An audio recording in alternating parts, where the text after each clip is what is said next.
Parágrafo 92. Ele vai entrar pela antropologia agora, também estrutural. Cabe a nós, com ela quem? A abordagem estrita de nosso campo, que vem a ser a linguagem. Nos aparelharmos para encontrar aí nossas incidências, o que acontece com a gente, como já faz por estar numa linha paralela à etnografia. A etnografia é a parte da antropologia que se dedica ao estudo das múltiplas etnias.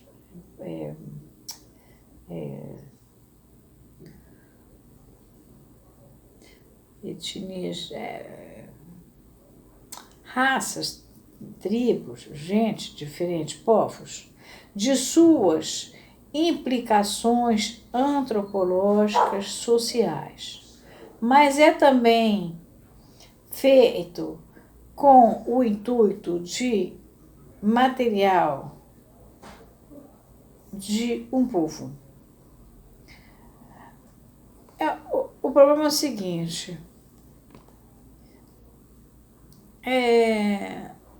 hoje a gente tem uma clínica muito variada, então não basta que você veja as etnias, porque as etnias vão bem obrigadas, até porque o Brasil, por exemplo, é completamente miscigenado, e a Europa está ficando cada vez mais miscigenada, porque já que ninguém fazia criança, eles importaram gente de outros países. Agora, nós aqui no Brasil, especialmente nas grandes cidades, nós estamos tendo esse tipo de registro de pessoas que vêm com outras mentalidades e estamos tendo que assimilar isso dentro da clínica. Coisas que, para nosso mundo antigo, de fazer análise, eu peguei análise nos anos 80, no Rio, para um povo carioca que se analisava desde os anos 60 e que pensava a vida de uma maneira, embora a gente estivesse numa ditadura, a gente tinha uma independência de pensar, porque nasceu neto, bisneto, trineto de uma classe média ou classe média alta e que pensava livre. Hoje você encontra, na verdade, como se fossem etnias, são povos migratórios que, por terem tido uma ascensão social graças ao, embora falem muito mal do governo do PT, mas as milhares de escolas técnicas e outras facilidades dentro das universidades, pessoas que jamais sairiam de uma favela hoje podem ser um CFO, um CEO, mas eles trazem de casa a mentalidade que eles estavam habituados. Então, por exemplo, eles vão morar num prédio na Zona Sul, mas eles querem que o comportamento dos vizinhos seja adaptado à maneira deles pensarem. Há pouco tempo eu tive uma experiência interessante no prédio onde eu moro. Uma pessoa se mudou para cá e um prédio completamente com astral muito Zona Sul, Rio de Janeiro, muito ipanemense, onde cada um faz o que quer. A criatura queria mudar os hábitos do prédio inteiro, porque eles dormem às 9h30 da noite.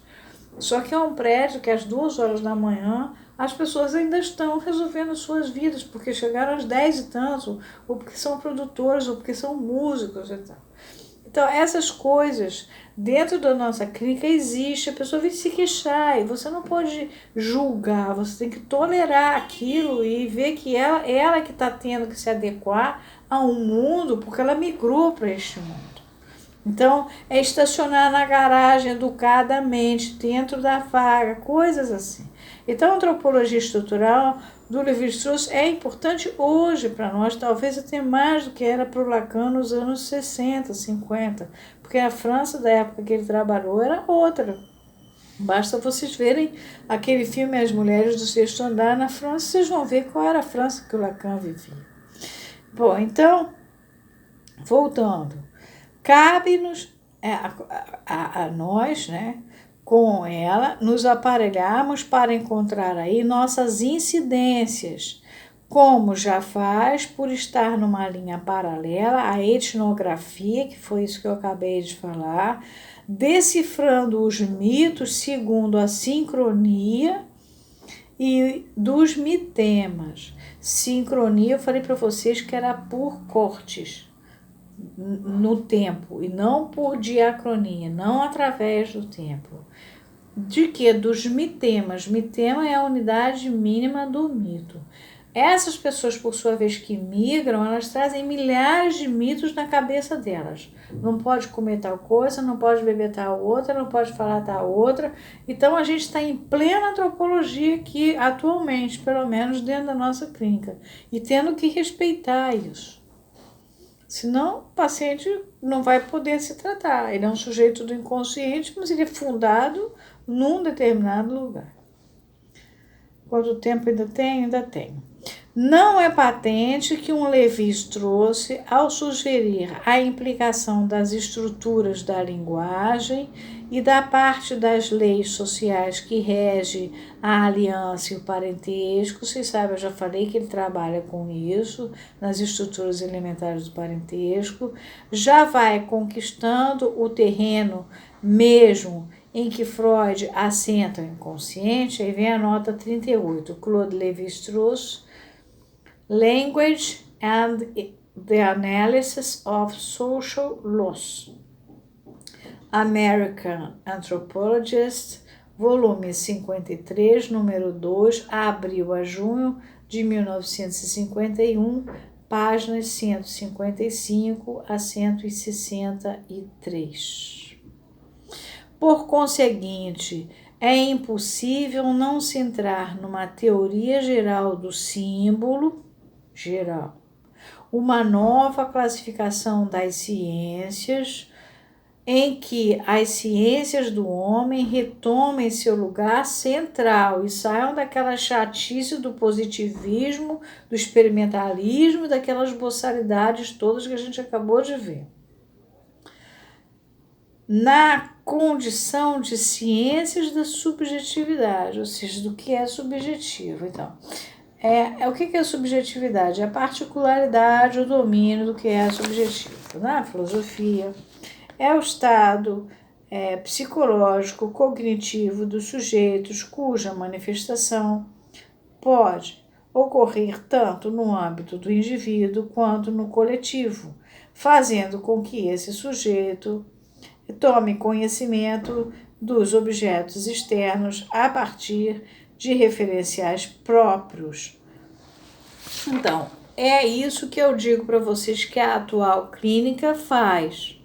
A gente tem que respeitar essas pessoas que chegam para nós para se tratar e que não têm nem noção da importância de uma análise. Até para pagar a análise, para eles é difícil, porque como vai pagar uma análise se o tio ganha salário mínimo? Como vai pagar uma sessão que é mais que um salário mínimo?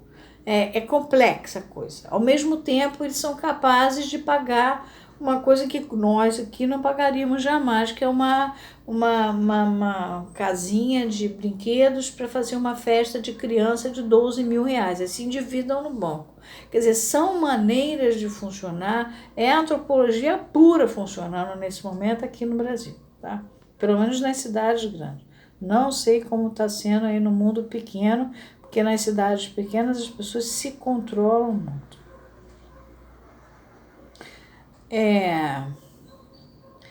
Por conseguinte, é impossível não se entrar numa teoria geral do símbolo, uma nova classificação das ciências, em que as ciências do homem retomem seu lugar central na condição de ciências da subjetividade. Indiquemos o princípio disso, que não deixa de invocar a elaboração. A função simbólica apresenta-se como um duplo movimento no sujeito. O homem faz de sua ação um objeto, mas para ela devolver em tempo hábil seu lugar fundador. Nesse equívoco que opera a todo instante, reside todo o progresso de uma função em que se alteram a ação e o conhecimento. Esses últimos 4 parágrafos foram reescritos. A gente vai voltar aqui nessa questão da função simbólica, que era extremamente importante e atual. A gente está lidando com uma mudança do capitalismo violento, selvagem, para um capitalismo desenvolvido, mas ao mesmo tempo uma imensa miscigenação, tanto de raça quanto de classe social. O que, por um lado, irrita as classes sociais antigas, que se sentiam muito finas, chiques e poderosas, como se o bisavô delas não tivesse sido o camarada que chegou no porão do navio, e teve que se adaptar aqui, mas elas são todas muito finas. E a irritação com as que estão migrando dos subúrbios, das favelas e tal, e virando pessoas de classe média e média alta. Então, tudo isso, eu não sei se vocês estão vivendo em São Paulo, Belo Horizonte, aqui no Rio, Zona Sul, isso está sendo a coisa mais comum do mundo. Inclusive reclamações, trânsito, porque as pessoas compraram carro ontem e elas não deixam ninguém passar na frente. Então, a gente está tendo que se adequar a uma circunstância e está tendo que aprender a passar por ela. E está tendo que aprender a tratar dessas pessoas que não têm noção do que é valor de análise. A análise para elas é uma coisa muito... não estão habituadas a pagar, porque viviam de um INPS, de um sei lá o quê. Então, de repente, pagar uma análise é um caos na cabeça. Então, a precificação da análise começa a ser uma coisa a ser discutida permanentemente até chegar a um valor justo. Embora eles tenham um consumo muito alto, eles não consideram que a análise faz parte desse consumo, porque estão habituados ao médico, que é lá do serviço público. E o tio que ganha um salário pouco, ou o pai que é, enfim, de uma classe social inferior e assim por diante. Tudo isso aqui que o Lacan está tomando é útil para nós hoje, na nossa clínica, tá?